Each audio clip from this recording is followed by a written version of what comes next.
Aviva a tua obra, o chamado das Escrituras ao quebrantamento e ao poder de Deus. Hoje, a aula 4, o ministério avivado de Jesus. Vamos orar então. Pai querido, nós somos gratos ao Senhor porque o Senhor é bom, Deus. Aviva mesmo a tua obra, Senhor. Nos enche, Deus, do teu Espírito, papai. Eu peço, Deus, que o meu irmão, que a minha irmã sejam cheios do Espírito nesse dia. E que, Deus, o entendimento, o discernimento, o temor do Senhor venha sobre nós. Nos abençoe e nos guarda, Pai, em nome de Jesus. O alcance espiritual da vida de um crente avivado revela a extraordinária atuação do Espírito Santo. Vamos ver o que tem do texto áureo para a gente hoje. Então, Jesus, no poder do Espírito Santo, regressou para a Galiléia, e a sua fama correu por toda a circunvizinhança, e ensinava nas sinagogas, sendo glorificado por todos. Essa cena nos marca muito, porque aí, quando ele vai ler o livro do profeta Isaías, nós vamos ver mais na frente, ele realmente declara que estava se cumprindo aquilo que estava escrito nele, no Deus Todo-Poderoso, no Soberano, Jesus Cristo, 100% homem, 100% Deus. E olha o que a Bíblia diz. Indo para Nazaré, onde fora criado, entrou num sábado na sinagoga, segundo o seu costume, e levantou-se para ler. Então lhe deram o livro do profeta Isaías, e abrindo o livro, achou o lugar onde estava escrito: O Espírito do Senhor está sobre mim, pelo que me ungiu para evangelizar os pobres. Enviou-me para proclamar libertação aos cativos e restauração da vista aos cegos, para pôr em liberdade os oprimidos e apregoar o ano aceitável do Senhor. Tendo fechado o livro, devolveu ao assistente e sentou-se. E todos, veja bem, todos na sinagoga tinham os olhos fitos nele. Então passou Jesus a dizer-lhes: Hoje se cumpriu a escritura que acabais de ouvir. O Filho de Deus se fez carne para nos salvar e nos aproximar novamente do Pai. Sem Jesus, nós estamos perdidos. Sem Jesus, literalmente, não há avivamento, sem Jesus não há alegria, sem Jesus não há direção de Deus para nós, sem Jesus não dá. Nós precisamos ser cheios daquilo que Jesus fazia o tempo todo, a vontade do Pai. Era impossível controlar sua fama, porque, além de pregar para milhares de pessoas, transformar vidas, amar, ensinar, viver, curar, libertar, ele influenciava e impactava todos que passavam pelo seu caminho. Nosso Senhor teve um ministério avivado e, o que é mais, vitorioso, porque a sua mensagem era proclamada sob autoridade do Espírito Santo. Precisamos seguir o exemplo de Jesus e viver uma vida na unção do Espírito Santo. Vamos ver o que a introdução tem para a gente hoje. O papel fundamental e ativo, nós vamos falar sobre isso, do Espírito Santo na vida de Jesus, ou seja, no ministério dele. Nós vamos escolher 3 etapas desse ministério. Primeiro o nascimento, depois o batismo e depois a tentação. Vamos falar um pouquinho agora sobre o quê? Sobre o nascimento de Jesus. Olha o versículo que eu separei para nós.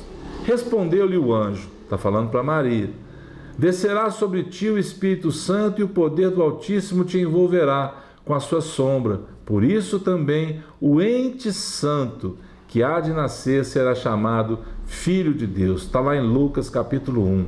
Foi o agente executor, o Espírito Santo foi o agente executor divino para que o Emanuel, Deus conosco, se fizesse homem e habitasse entre nós. 100% Deus e 100% homem. Vamos falar um pouquinho agora sobre o batismo de Jesus ali com João Batista no rio. Batizado Jesus, saiu logo da água e eis que lhe abriram os céus. Veja bem, e viu o Espírito de Deus descendo como pomba, vindo sobre ele. E eis uma voz dos céus que dizia: Este é o meu Filho amado, em quem me comprazo, ou seja, em quem me alegro, em quem me regozijo. o papel importante da Trindade naquele momento ali. O Pai declarando Jesus como seu Filho, o Filho, Jesus saindo das águas, e o Espírito Santo em forma corpórea de pomba descendo sobre ele e confirmando o plano divino. O revestimento do Espírito Santo preparou Jesus para enfrentar Satanás no deserto e para a inauguração de seu ministério terrestre. Vamos falar um pouquinho então agora sobre o quê? Sobre a tentação de Jesus ali no deserto. Vamos lá. A seguir, foi Jesus levado pelo Espírito ao deserto para ser tentado pelo diabo. Quem é que levou Jesus para o deserto? O Espírito. E depois de jejuar 40 dias e 40 noites, teve fome. Jesus foi vencedor em todas as investidas satânicas, usando a palavra poderosa de Deus. O poder da palavra nos ajuda e nos orienta em toda a nossa caminhada. E graças a Deus por isso. Com cerca de 30 anos, Jesus iniciou seu ministério terreno, depois de voltar do Monte da Tentação no deserto da Judéia pela Galiléia.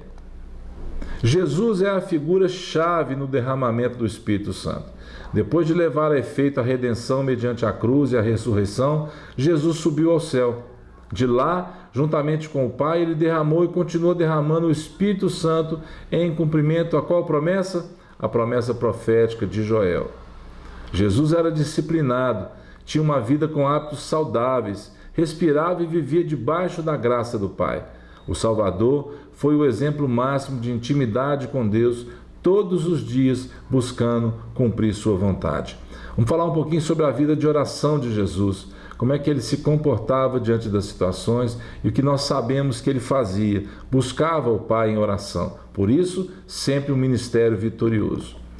Sabemos que são nos ensinos de Jesus que encontramos a mais poderosa mensagem de Deus para a humanidade, capaz de transformar o mais vil pecador e acender a chama do Espírito Santo. Na qualidade de homem, 100% Deus, estando revestido de um corpo humano, sendo descendente legítimo de Abraão, a oração era tão essencial a ele como fora aos patriarcas e seus descendentes. A oração do Pai Nosso, como exemplo disso, não cumpre mera orientação litúrgica, mas revela o coroamento de um estilo de vida sem hipocrisia e exibicionismo religioso. Relacionamento de acordo com os evangelhos era o que Jesus mais demonstrava ter com o Pai, pois mesmo na condição humana, era através da oração que seu coração se derramava diante da vontade do Pai. Lembra que Jesus disse: não seja feita a minha vontade, mas a tua vontade. Ele subiu ao monte para orar e para dizer isso para o Pai. Pai, em tuas mãos eu entrego o meu espírito. Era na oração, na intimidade que Jesus Cristo realmente alcançava o derramamento do Espírito, a unção e a graça do Senhor para a vida dele. Vamos lá, vamos falar um pouquinho agora sobre essa unção que estava sobre a vida de Jesus para curar, para libertar. Vamos ver o que a lição tem para nós. O obreiro tem muitas atribuições na obra do Senhor. A liderança administrativa, a atividade do ensino, da música, das crianças, do evangelismo, mas cuidado com os excessos. Não podemos negligenciar a unção, a oração, o jejum, o estudo devocional. São o nosso alimento espiritual diário e permanente até a volta do Senhor para nos buscar. Cada cristão verdadeiro é chamado a comunicar o Evangelho em todos os lugares em que seus pés pisarem. Na porta da igreja, na família, na faculdade, no trabalho, somos testemunhas do Senhor. Vamos lá para o Boca no Trombone de hoje. Vamos ver o que a lição tem para nos ensinar na vida prática. Falamos aí sobre o tempo de oração de Jesus, sobre a unção, sobre o nascimento, a tentação. Ele venceu tudo isso cheio do Espírito Santo de Deus. Vamos lá. O seu ministério é cheio do Espírito Santo? Como é que você trata as pessoas que fazem parte do seu ministério e dos outros ministérios da igreja? Não adianta você pregar muito bem, você fazer várias atividades, você ser um bom músico, você ter uma boa oratória, se o seu ministério não é marcado pela unção e pela graça do Espírito Santo. O que mais? Você tem sido exemplo Tem pessoas, amados, eu coloquei mais cedo, que têm dificuldade até quando chegam na igreja de ser testemunha na porta da igreja.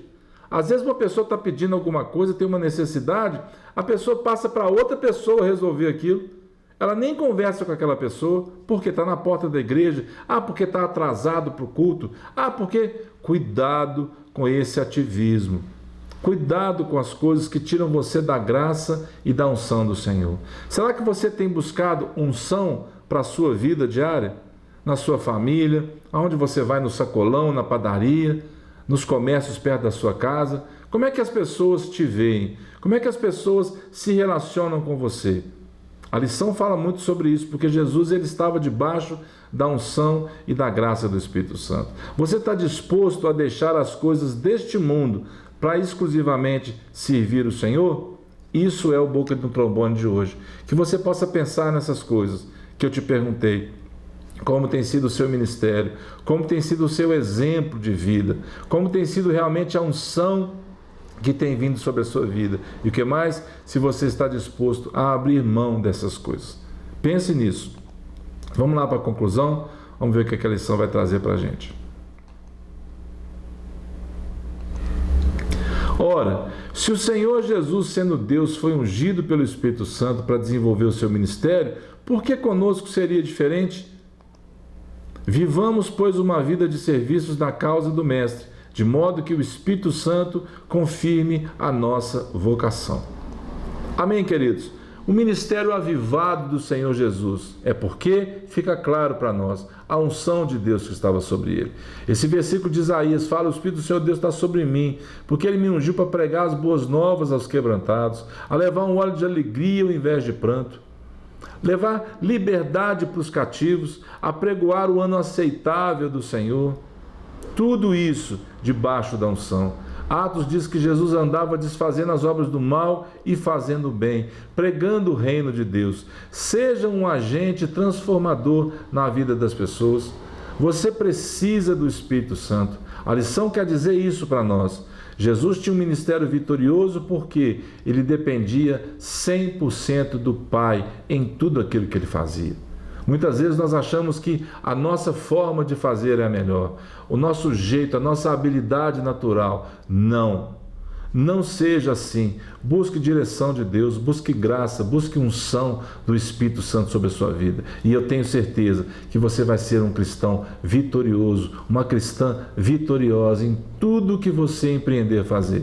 E lembre-se, a direção de Deus, a oração, o jejum, a leitura da palavra é um conjunto de coisas que nós precisamos fazer. Então, fique em paz, fique com o Senhor Jesus Cristo e até a próxima, se o Senhor nos permitir. Um abraço, fiquem com Deus.